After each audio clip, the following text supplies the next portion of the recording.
يا اهلا بالناس الحلوه، يا رب تكونوا بخير وبصحه وسعاده. تحياتي ليكم من امريكا. فيديو جديد، بس قبل ما نتكلم عن الفيديو ايه اللي موجود عايزين نعرف الناس عليا اكتر. بعض الناس اللي متعرفش المحتوى بتاعي بتكلم فيه عن ايه. انا الاول اسمي سيد عزت، مصري وامريكي الجنسيه، عايش في امريكا بقالي 10 سنين، انا واسرتي. المحتوى بتاعي كله بيتكلم عن ازاي تهاجر، ازاي تبدأ حياة جديدة، ازاي تجيب مدارس لأولادك هنا في أمريكا، ازاي يعني تستابلش your life, how you establish your life. المشاكل اللي بتحصل في السفارات، لو عندنا معلومة بنقولها، ايه اللي بيحصل في الابليكيشنز او ازاي تملى ابليكيشنز، اسئله لها علاقه بالإيميجريشن، عايز تعبي ورق إيميجريشن خاص بزوجتك واولادك، اخوك، امك، ابوك. ممكن برضو بنتكلم في المواضيع اللي زي دي. كمان بنعمل فيديوهات خارج البيت، ما بنعملش بس فيديوهات قاعدين كده بنتكلم قدام الكاميرا، يعني عشان الناس ما تملش والناس ما تزهقش مني. هنرجع بقى للفيديو بتاعنا النهارده. بنتكلم عن موضوعين. لما تيجي امريكا عايز تشتري عربيه جديده، وممكن تجيب معاك فلوس قد ايه وانت جاي. واول حاجه تعملها الحاجه، طبعا انا الحاجات اللي بحكيها ديت عن تجارب من عندي انا، يعني اللي مريت بيه انا وتعبني، فبحاول اقوله لكم. يمكن لعل وعسى في ناس تستفاد منه وتعرف ايه الجديد او ايه اللي ممكن يفيدهم افضل مني، يعني او ينقي اللي يناسب وضعه يعني. لما بتيجي جديد محتاج تشتري عربية، محتاج تأجر سكن، محتاج تعمل ايه اول ما تيجي. الحاجات دي كلها ممكن نتكلم في الفيديو ده عليها. زائد بالاضافة ان هنخرج مع بعض دلوقتي انا والاولاد رايحين مكان نتفسح. بحاول بقدر الامكان ان انا اخلي فيه ذكريات، اخرج العيال كل فترة، نروح يعني اماكن مفتوحة، حدائق مثلا. وبالمناسبة لما بنروح مكان كويس بحاول اوريكم معايا ايه هو الاماكن اللي موجودة هنا في هيوستن او في تكساس. برضو الناس اللي عايشين في ولايات مختلفة وعايزين ينقلوا ومش عارفين يتصرفوا ازاي، او عندهم الفكرة بس خايفين ياخدوا الخطوة، فعايزين حد يعرفهم ايه اللي موجود هنا. لما انا كنت عايش في كاليفورنيا كان الموضوع بالنسبة لي صعب ان انا انقل من ولاية لولاية. ومع ذلك كنت انا لحالي او لوحدي قبل اولادي وزوجتي ما يجوا. لكن اتخاذ القرار نفسه مش سهل، كان لازم الواحد بيتواصل مع ناس هنا في ولايات مختلفة او الولاية اللي نفسه يروح فيها، ويحكوا له ويدردشوا معاه. كمان ايه اللي موجود في ولايات مختلفة عشان اقدر اكون فكرة هل تناسبني ولا ما تناسبنيش. في الفيديو ده هتستمتعوا معانا بره البيت وقدام الكاميرا، وهنتكلم مع بعض كتير وهنشرح على حاجات كتير قوي. استنوني. Watch out if your enemy's a road ahead of full prophecy to be the greatest beast the world has ever seen. I feed him every day like the bones clean. I feed him all the hate and he grows me, and he gets claws real big, pissed off quick. And if you cross him you might drop dead. Metaphorically of course settling the score, never getting bored, loves the blood and gore, always wanting more, feeding from the source. They don't really understand until they feel the force departed. If you start shit you'll be heartless in the darkness, torn apart quick, you left scars ripped, you'll be chewed up and discarded. And this world ain't right, won't accept it. Negative energy, I expect it. Once it's in your mind, it's infectious. So fight for your life and reject it. You better give me space, I'm protective. My adrenaline spikes when I'm threatened. And if you stay in my way, I'm aggressive. Cause when there's no exit, I'll kill when I'm desperate.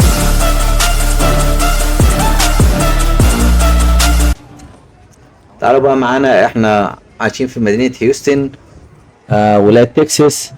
قلنا ناخد الاولاد في يوم كده جميل ونروح الزو او نروح حديقة الحيوان. بشرى او اخبار كويسة للناس اللي متعرفش وعايشين في هيوستن او عايشين في ضواحي هيوستن.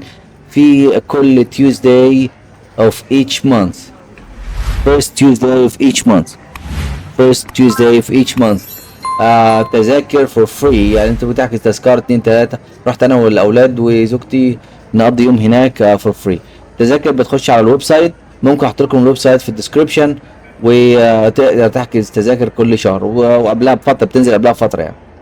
المهم بقى حجزنا تذاكر، جات لنا اونلاين، بتروح على الشباك وتوريها الكيو ار كود، او هي بتقول لك صراحه خش علشان تعمل ديسبلاي او تعمل ريفيو للتيكت، وبعدين بتاخد التيكت او وتروح على على الباب وتوريها التذكره. وبعدين بعد ما دخلنا كده دخلنا مع اماكن كتيره صراحه. الفكره في الزو ان هي او حديقه الحيوان يعني هنا في هيوستن، ان هي في حاجات كتير قوي مختلفه وتحت الارض، حاجات مختلفه جدا عن حدائق حيوان كتير قوي. عندنا في مصر في حديقه حيوان حلوه جدا، الله اعلم لسه مفتوحه ولا لا، بس سمعت ان هي مقفوله. بصوا حوض السمك الكبير قد ايه، تقريبا كل انواع السمك ده موجود هناك. يعني كان شكله حلو صراحه ببساطه. بالنسبه للسمك، موضوع الاسماك دي في مدينه هيوستن، احنا رحنا مكان قبل كده اول ما جيت هيوستن جديد واولادي جم، رحت منطقه اسمها اكوريوم ده يعني نقدر نقول حديقه حيوان، بس 90% منها اسماك، بس كل انواع الاسماك وحواض كتير بقى كده، وفيها اماكن كمان ممكن تلمس السمك بايدك، يعني نوع معين من السمك كده ممكن تلمسه بايدك. بيحطوه في حوض معين علشان الناس الزوار يروحوا ويحطوا ايديهم عليه ويلمسوه. برضه بتشتري تذاكر اونلاين، بس التذكره تقريبا الله اعلم كانت ب $15 للاولاد الاطفال يعني، وحوالي 45 دولار تقريبا، مش فاكر يعني، هو الوقت من فتره يعني. هحط لكم الفيديو اللي انا كنت عامله ده في الديسكريبشن.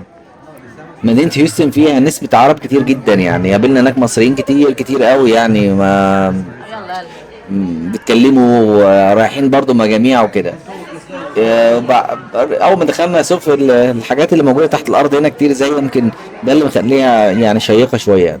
كمان في مدينه هيوستن او في تكساس بصفه عامه، الناس اللي عايشين في ولايات مختلفه هنا في امريكا، درجه الحراره هنا في الشتاء ممتازه، يعني ممكن اوقات كتير قوي تخرج بجاكيت خفيف او كده، يعني مفيش التلج ومفيش البرد القارس، يعني احيانا بيبقى فيه برد لكن مش البرد القارس يعني. الشمس حلوه جدا في الشتاء. عندك كمان للمعلومه عشان برضو يبقى فير في كلامي، فصل الصيف بتبقى عاليه جدا درجه الحراره فيها. علو درجه الحراره بيبقى حوالي 3 شهور وشويه يعني، ونقول مثلا 4 شهور. لكن الريست اوف ذا يير الجو رهيب زي ما انت شايف كده، ساني داي، بتقدر تخرج كتير، جناين عرب. بصوا الناس محجبات كتير قوي ازاي، المحجبات ومنقبات كتير قوي يعني. زي ما احنا داخلين كده حاجه اسمها ذا باج هاوس، تقريبا كل انواع الحشرات يعني الموجود. طيب ممكن نتكلم مع بعض في اي حاجه ليها علاقه بيكم، اسئله ليها علاقه بيكم. كان في واحد سالني سؤال على التيك توك وسالني قال لي او انا لو جيت سياحه امريكا اقدر اشتغل واعيش يعني وكده. فممكن نجاوب على كام سؤال من الاسئله ديت، لعل وعسى برضو في ناس تستفيد واحنا بنتفرج مع بعض على الفيديو ده. موضوع انك انت تيجي امريكا وتبقى جاي السياحه بس وتشتغل، ده غير قانوني. انا يعني مش من مصلحتي ان اضللك يعني، او انك انت تيجي على اساس ان انا اعشمك وتيجي هنا امريكا وبعدين تكتشف العكس. لا انا مش حابب كده خالص. انا عايز اقول لك الجانبين يعني الحلو والوحش. ممكن تيجي هنا امريكا، ممكن تيجي هنا امريكا. صعب السفر لامريكا؟ لا مش صعب السفر لامريكا، بس محتاج منك معلومات وعزيمه. لكن انك تيجي امريكا بنيه السياحه وبعدين تغير رايك من سياحه انك عايز تشتغل، ده صعب لانه غير قانوني، وانا مش عايز ان انا احرضك يعني. لكن ده ما اقدرش انكر ان ده بيحصل كتير. ناس كتير جدا هنا في امريكا بييجوا سياحه وبيشتغلوا، ايا كان بقى بيشتغلوا كاش مش عارف ايه. لكن هنا عشان برضه افهمك النقطه ديت، لما بتشتغل كاش وفي ناس كتير جدا بتبقى عايزه ان تستغلك. الناس كتير جدا بتبقى شايفه انك انت مش معاك ورقه، فانت يعني صيده كويسه ليهم، او ان انت ممكن يضحكوا عليك بسهوله وانت بيضحكوا عليك بمزاجك، بتوافق على اللي هم عايزينه. بيشغلوك $10 بتشتغل، بيشغلوك $20 بتشتغل، بيشغلوك $100 بتشتغل. فيعني اليوم بكذا مش بقولكش برضه بالقانون، ما مشيش بالقانون، لانك طبعا من وجهة نظرهم انت ما بتدفعش ضرايب وبتاخد كاش والكلام ده كله. يعني انا عمري ما رشحت الموضوع دوت، لكن ده بيحصل يعني. زي ما في مهاجرين في امريكا غير شرعيين بينطوا على الحدود ويجوا من المكسيك هنا وكلام من ده، لكن في نفس الوقت وبيشتغلوا هنا وبيعيشوا هنا فترات طويله، لكن في نفس الوقت في ناس بتيجي سياحه ويجوا بغرض الولاده او يجوا بغرض السياحه ويشتغلوا هنا كاش. أم، بس عشان تعدل من ورقك وتستوطن وتستقر هنا وانت جاي كاش، وانت قصدي جاي سياحة، لازم حاجات كتير قوي لازم تقدم مثلا على تغيير وضعك، زي مثلا انك انت تتجوز امريكية، انك انت تتجوز امريكية او ومن خلال جوازك الامريكيه تاخد جرين كارد، او انك انت تلاقي سبونسر ويقدم لك على نوع فيزا معين. سبونسر يعني كفيل، يعني يقدم لك على نوع فيزا معين، فيزا عمل يعني. وبرضه دي صعبة جدا. ممكن يعني اللي يحصل واحد يبقى عمل لك لم شمل ان هو انت هنا في امريكا، يكون قريب ليك. طبعا انت لو اكتشف ان انت عندك قريب هنا وانت كنت جاي سياحة، لما تيجي تعمل انترفيو هتتسأل اسئلة على الموضوع ده برضو، وهيقولوا لك هو انت كنت جاي سياحة وانت عندك قريب هنا ما قلتش ليه وانت رايح السفارة، وهتخش في موال من النوع ده كتير قوي. بس اسهلهم كتير قوي الناس اللي بتقع في الحب ومبقاش جاي بغرض الجواز ولا حاجة، بس جاي سياحة وليه بنت الحلال وقدر ان هو يتجوز وياخد جرين كارد ويعيش في امريكا ويستوطن. اتخض انا كده يعني. أم أم معلش ممكن في سؤال تاني كان بيقول لك متوسط الأجور للواحد اللي جاي أمريكا، اللي جاي على أمريكا إنه يشتغل عامل، يقدر يوفر ولا صعب؟ قلت مليون ألف مرة يا جماعة، لو أنت جاي أمريكا وجاي جديد وبتجهز للموضوع ده من فترة، طب ليه ما تشتغلش على نفسك من شوية يعني؟ إن شاء الله حتى تتعلم أي حاجة، خد فكرة عن أي حاجة، خد فكرة انك تتعلم اي حاجة تناسبك وتناسب اولادك او تناسب اسرتك او تناسب امكانياتك، حاجة تعمل منها فلوس. ناس كتير هنا في امريكا بيقدروا يعملوا فلوس كويسة قوي يعني من العمل اليدوي. ما اعرفش انت تفهم في ايه، لكن ممكن توفر لو عامل يعني بس انت هل العامل ده اللي هو بيشتغل يعني بيناول واحد او يعني كده يعني؟ انا زي مثلا ايام الكوفيد واحد صديق ليا مقاول كان بياخد هو كونتراكتور، كان بياخد شغل مقاولات وبعدين حب يساعدني. أنا طبعا كنت قاعد في البيت عشان كورونا، كان كله قاعد في البيت، والاكتر حاجه كان اكتر ناس كانوا شغالين المقاولين او الناس اللي بتشتغل اللي عمال اليدويه او الحاجات اللي بتشتغل يدويا يعني. واللي كان بيعمل رينوفيشن في بيته او حاجه زي كده كان بيستعمل المكسيكان او يستعمل العمال اليدويين في الفتره دي، الناس كلها كانت قاعده في البيت. المهم صديقي ده كان بيشغلني عنده وكنت باخد منه $16 في الساعه، ده كان ده وانا في كاليفورنيا، وده كان من المينيمم ويج او كان اكتر شويه من المينيمم ويج. فده برضو لازم تبقى عارف انك انت لو انت اشتغلت كده يا دوبك هتعيش بس يعني النتيجة انك هتعيش كويس. يعني ايا كان انت بتاخد كام هتقدر تعيش وتاكل وتشرب وتركب حتى عربية ويبقى عندك سكن وكل حاجة. لكن انا برشح دايما انك لو جاي امريكا يعني جهز نفسك، اتعلم صنعة، اتعلم حاجة، خد فكرة عن حاجة، الكلام ده كله. كمان في عجالة كده عشان هرجع للكاميرا تاني، في ناس بتقول لو انا جاي امريكا اول افضل حاجة اعملها ايه لو انا هسوق في امريكا، يعني سوق سيارة. لو انت جاي امريكا جديد وهتستوطن هنا او حتى جاي سياحة، هات انترناشونال درايف لايسنس او سواق قيادة رخصة او رخصة قيادة تكون دولية مع عندك من مصر او من بلدك. هتساعدك كتير جدا هنا، هتساعدك لو انت بتقدم على انشورنس هتخفض لك الانشورنس، هتساعدك لو انت بتسوق هنا لفترة مؤقتة زي سياحة او حاجة هتنفع تسوق بيها. طبعا في القيادة كل ولاية من الولايات عندها القانون الخاص بيها الخاص بالقيادة. فممكن ولايات كتير قوي او اغلبيتهم دي اكسبتد، يعني بيتفقوا معاك واتفقوا مع الرخصة ان هي بتعترف عندهم، لكن بيبقى عندهم شروط معينة، وكل ولاية لها مختلفة عن التانية. ممكن شروط تنفع، شروط ما تنفعش، فترة شهر، 6 شهور، ايا كان يعني. لكن ينفع تسوق بيها في اغلبيه الولايات، وينفع انك انت تساعدك في تخفيض الانشورنس، لان هي بتدي لك هيستوري. يعني اهم حاجه في الانشورنس اللي يخفض الانشورنس انك انت يكون عندك هيستوري. دي كانت اسئله سريعه كنت عايز يعني اجاوب لكم عليها. انا ما بحبش اتكلم كتير قوي على ان انا في الفيديو قدامكم واولادي في الفيديو قدامكم، ودي الاماكن اللي احنا بنشوفها. انا بس كنت عايز اشوفكم اماكن، اوريكم اماكن خارج البيت يعني، يا لعل وعسى تعجبكم. هرجع تاني للكاميرا، نعمل عشاء مع الاولاد لطيف في البيت، ونتكلم مع بعض كتير وندردش مع بعض في حاجه تانية لها علاقه بالقياده في امريكا، وازاي تجيب سكن او حاجه، او تشتري عربيه مثلا او حاجه زي كده. لو انت جاي جديد ونفسك تشتري عربيه، في ناس كتير جدا لما بتيجي هنا امريكا وبقوا عايزين يشتروا عربيات، ما بيبقوش عارفين يشتروا ايه، ولا يروحوا منين ولا منين منين، ولا عارفين اصلا المفروض يجيبوا معاهم فلوس كام. ناس كتير قوي بتسالني الاسئله دي، ومبقاش بيبقوا تايهين، حاسين ان هم يعني الدنيا صعبه عليهم قوي.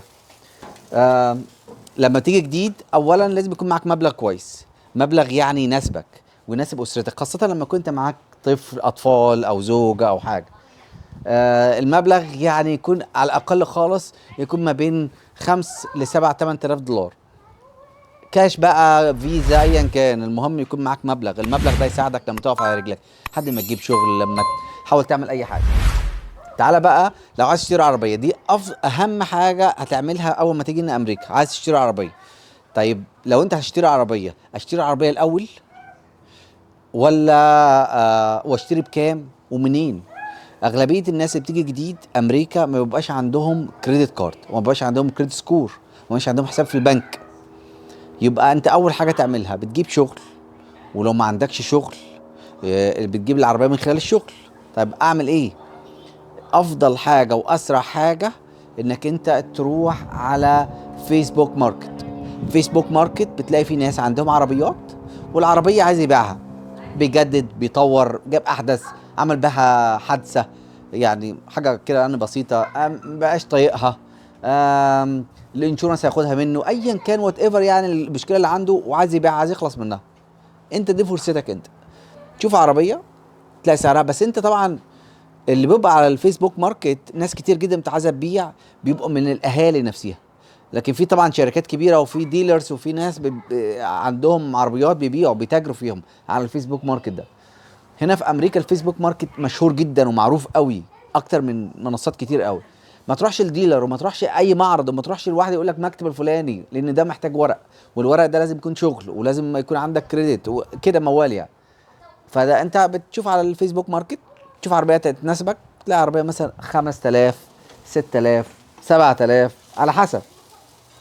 بعدين بتقدر تروح على المكان، تبعت لصاحب العربيه ديت، وتروح له وتشوف العربيه اللي بناسباك وتجربها. تشوف واحد ميكانيكي او واحد معرفه عربي يكون عنده يعني شاب، ما فيش حد معرفه ولا حاجه، تقدر اصلا تجيب واحد صاحبك يبص عليها. 99% من العربيات الموجوده في امريكا عربيات كويسه، فيهاش مشكله. المهم انك انت تعجبك العربيه، تقدر تفاصل معاه. لما يكون واحد عايز يخلص من عربيته، بيقدر يديها لك بسعر معقول. يعني لو فاصلت في 1000 2000 ممكن يساعدك في الموضوع ده، فالموضوع ده مش معضله قوي يعني. بعدين تجيب العربيه تقعد معاك 4 5 سنين، وبعدين تفكر بتبيعها بنفس الطريقه برضو، وده اسرع طريقه. لما ربنا يكرمك ويوسع عليك ويرزقك كده، وتقدر تجيب عربيه تانية او ثالثه، او عايز تطور منها، فتقدر تعمل كده زي ما الراجل ده عمل كده.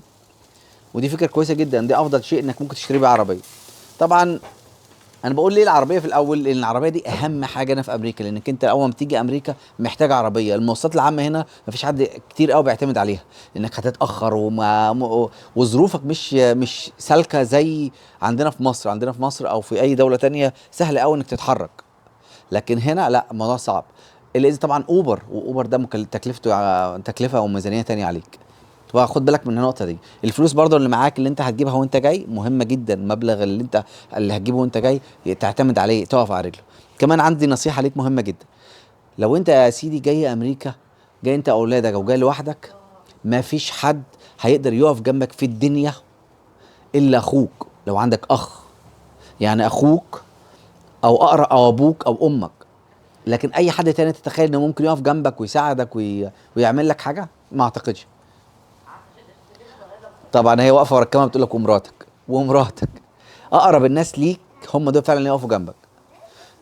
هيقف طبعا، اكيد صحابك ممكن يقفوا جنبك بالكلام، لكن ما تعتمدش عليهم ان هم يقفوا جنبك ويسدوا عنك ولو اتزنقت يدولك. هنا في الغربه او هنا في امريكا مفيش حد بيدي حد حاجه. لو معاك فلوس تعتمد على نفسك، لو ما معكش بتعتمد على دراعك او هتقع. خد بالك من النقطه دي، اشتغل واجتهد وربنا هيرزقك.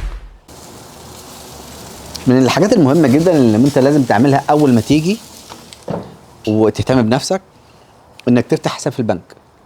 دي برضه من ضمن الاولويات. حساب في البنك ده مهم جدا. ليه انا عايز افتح حساب في البنك؟ حتى لو معيش فلوس، افتح حساب في البنك، حط فيه $100 وسيبه. وبعدين اول ما تنزل يجي لك شغل يبقى عندك استابليش ده انكم، يعني دخل باستمرار كل اسبوع كل اسبوعين داخل حساب فلوس ليك في حسابك.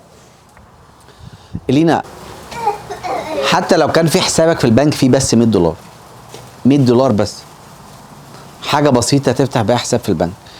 اللي هيحصل كالاتي: لما تفتح حساب في البنك ويجي لك دخل، يبقى عندك دخل اسبوعي او كل اسبوعين كل شهر او وات ايفر، ده هيتيح لك الفرصه، او البنك هيحس انك انت في دخل ثابت بالنسبه لك، هيرشح لك ان يجي لك كريدت كارد.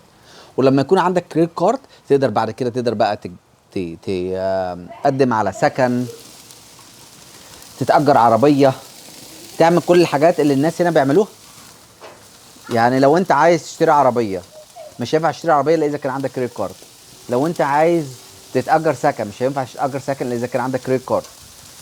والكريدت كارد ازاي تبنيه دي موضوع تاني. انك انت اول ما يجي لك كريدت كارد او تقدم على كريدت كارد وتاخده من البنك تبدا تستعمله. هاي في الاول هديك مثلا $500 ولا حاجه، خد ال $500 دول استعمل منهم كل اسبوع كل اسبوعين كل 3 $100 ولا حاجه، وبعدين رجعهم بعد 15 يوم. اللي هيحصل كالاتي: البنك هيحس بالثقه، السيستم نفسه هيحس بالثقه منك. في الحاله ديت هيبداوا يزودوا لك الدخل اللي في الكريدت كارد والسكور بتاعك يعلى. يبقى انت كده عندك ريبيتيشن، او انت كده بقى عندك سكور، او كده بقى عندك باك جراوند، فتقدر بعد كده تقدم على اي حاجه. كده ممكن بعد كده تقدم على اي حاجه انت محتاجها هنا في امريكا. اي حاجه ممكن محتاجها في امريكا ومحتاجه سكور ممكن تعملها. ناس كتير جدا ما عايزين يشتروا عربيات جديده وفخمه جدا. ناس كتير جدا بتركب مرسيدس وبي ام دبليو وحاجات زي كده. الكلام ده كله هتعمله ازاي الا اذا كان عندك، لو ما كانش عندك كريدت كارد. فركز في الموضوع ده، الموضوع ده مهم جدا. حاجه تانية من ضمن الحاجات الجديده او الحاجات المهمه اللي انت لازم تعملها لما تيجي هنا امريكا: الامان في المناطق. ازاي انقي مكان يكون امان ليا؟ ابعد عن الاماكن اللي فيها عنف ومشاكل. افضل حاجه بالنسبه لي اولا لو عندي، او خاصه لو عندي اولاد، اخش على المدارس، اقدر اشوف المدرسه دي كام نجمه. وعلى فكره المدارس هنا في امريكا كلها، يعني لو خشيت على المدرسه وتحت كده في الديسكريبشن بتاع المدرسه هيشرح لك الطلبه الموجودين، الكاتيجوري بتاعهم ايه. مش عايز اقول ان هي شبه عنصريه، لكن هم بيحددوا كام في المية من البيض، كام في المية من الافريكان امريكان، كام في المية من الايشن، كام كده. فتقدر تعرف انت في انهي اتجاه. فهمني طبعا انا اقصد ايه. المناطق اللي فيها عنف كتير جدا في كل الولايات المتحده، لكن انت تنقي المكان اللي يناسب مع اولادك، المدارس تناسب مع اولادك، تقرا ريفيو. امريكا يا جماعه الثقافه مختلفه جدا. كنتش اعرف موضوع الريفيوز ديت لما جيت امريكا. من اول 10 سنين كنت بتعلم، من 10 سنين فاتوا كنت بتعلم موضوع انك تعمل ريفيو على حاجه معينه. ده كان موضوع صعب عليا، ما كنتش فاهمه. لما جيت هنا امريكا بقى الموضوع بالنسبه لي يعني مش قادر استوعب الموضوع ماشي ازاي. ما فيش حد هنا بيسال على حد على حاجه في الشارع، ما فيش حد هنا بيقول لحد انت رايح فين ولا جاي منين، مفيش حد هنا كل حاجه اونلاين، كل حاجه انت بتعتمد على نفسك فيها. وعلى فكره دي اتعلمتني وعلمت اولادي. الاولاد نفسهم بقى يتعودوا ان هم يطوروا من ادائهم. بيعمل عبد الرحمن والينا في السن ده، انا ما كنتش اعرف ان انا ازاي اعمل سيرشنج على حاجه، وازاي اجيب الريفيو عليها، وازاي اتاكد ان الحاجه دي كويسه مناسباني ولا مش مناسباني. الموضوع ده مهم جدا. الناس كتير جدا اللي بيجوا من بره، بيجوا مهاجرين يعني هنا، ما بيبقوش عارفين حاجات كتير قوي هنا. نصيحه مني، تابعني عشان تستفاد.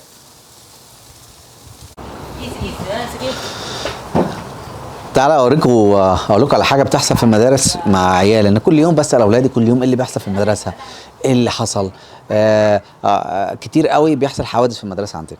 يعني من ضمن الحاجات الطريفه يعني اللي بتقابلني، بيتصلوا بيا على كل حاجه صغيره ليها علاقه باولادي.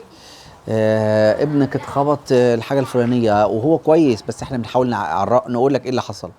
النضاره بتاعته اتكسرت، مناخيره مش عارف ايه اللي حصل فيها. اي حاجه بتحصل في المدرسه بيبلغوك فيها. ده من ضمن الحاجات الايجابيه اللي في المنطقه اللي ممكن تسكن فيها، او المدارس اللي في المنطقه اللي ممكن تسكن فيها. تعالي يا لين، تعالي قولي حاجه. انت ايه اللي حصل النهارده عندك في المدرسه؟ او احكي لنا كده ايه المدرسه فيها ايه. تمام. عندي في المدرسة ايه افضل حاجه انت بتحبيها في المدرسه؟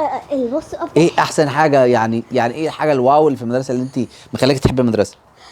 اكتر حاجة بحبها في المدرسة السبيشالز، يعني الحصص اللي هي يعني سبيشالز قوي، اللي هو حصص كويسة، حصص الالعاب، حصص الرسم، للعب، البي اي مثلا، الكمبيوتر، الحاجات زي كده. في حاجات فنية قوي. حاجة منهم هي دريم بوكس لعبة نلعب بيها للتعلم وللعب في نفس الوقت، لعبة مسلية وللتعلم. مش عارفة اخد نفسي يعني هو جيم يعني؟ لا، زي جيم وبتعلم في نفس الوقت. يا كانت سلام. بتشلتني.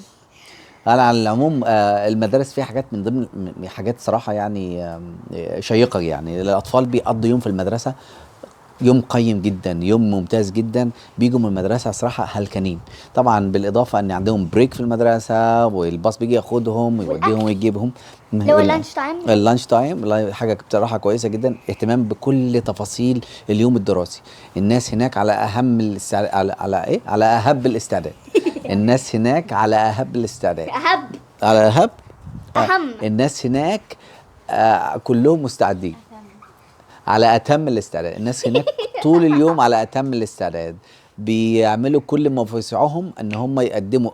طبعا ما فيش دروس خصوصيه، عشان بس الناس تبقى عارفه مفيش حاجه اسمها دروس خصوصيه، لكن في حاجه قبل المدرسه. ممكن في حاجه اسمها توتوريال ديت مثلا لو الطالب عنده مشكله في الدراسه في حاجه معينه، يعني مش بقدر كافي من الاستيعاب، بيقدر يروح نص ساعة قبل الدراسة أو بعد الدراسة نص ساعة للكلاس بتاعه. وأعتقد إن حاجة دي كويسة جدا. لكن طبعا ما فيش فلوس، ما فيش دفع للمدرسين فلوس في الموضوع اللي زي دي. حاجة بقى قبل أي حاجة يعني قبل ما الفيديو يخلص أو أي حاجة، مش عارفة الفيديو يخلص بس هو الفيديو يخلص يا ست قول. مش مهم يعني. عامة لو أنت في مدارس والناس تتنمر عليك أو أوياكي ليه تستسلمي. الناس لما تقعد تتنمر عليكي تعملي حاجات كويسة عشان الناس تحس ان انت يعني قوية اكتر منهم. لازم تكوني قوية اكتر منهم، او مش عارفة ولد ولا بنت عامة يعني. على العموم هي تقصد تقول ان في بعض المدارس، كل المدارس في الدنيا فيها اطفال اشقية ممكن يغلطوا، يزعقوا، يعملوا مشكلة معاها، وهي من وجهة نظرها ده بيعتبروا تنمر. فبتقول لك انك اوعى انك تستسلم، حاول انك انت تتفوق عليهم، تبقى شاطر في الحضور، في الانصراف، في الغياب، ما تعملش مشاكل، تجيب درجات كويسة، متفوق. فهم يبقوا مبسوطين منك، او يحسوا انك متفوق عنهم ويحاولوا يقربوا منك، او اللي انت هتعمل حاجات تحسن من نفسك او من نفسك. وكمان لو حسيتي ان انت مش قادره تعملي حاجه، او انت مش قادره تعمل حاجه، امشي وسيبهم او روح قول للمس لو ما تحاولش تعمل حاجه عشان تجيب لك انت المشكله. انا كنت اجيب لي مشكله، بس الحمد لله يعني جبت لهم. كانت ايه المشكله؟ كان حد ضايقك؟ انا كنت في المدرسه عادي، فكنت كان في عندنا مثلا يعني كان عندنا ضيف عشان المس بتاعتنا كانت عيانه. اوكي. فايه فانا كنت بقول له فوكس. لو كنت بقول له فوكس، هو قال انا بقول افورت، وانا ما كنتش بقولها، انا بقول فوكس بس.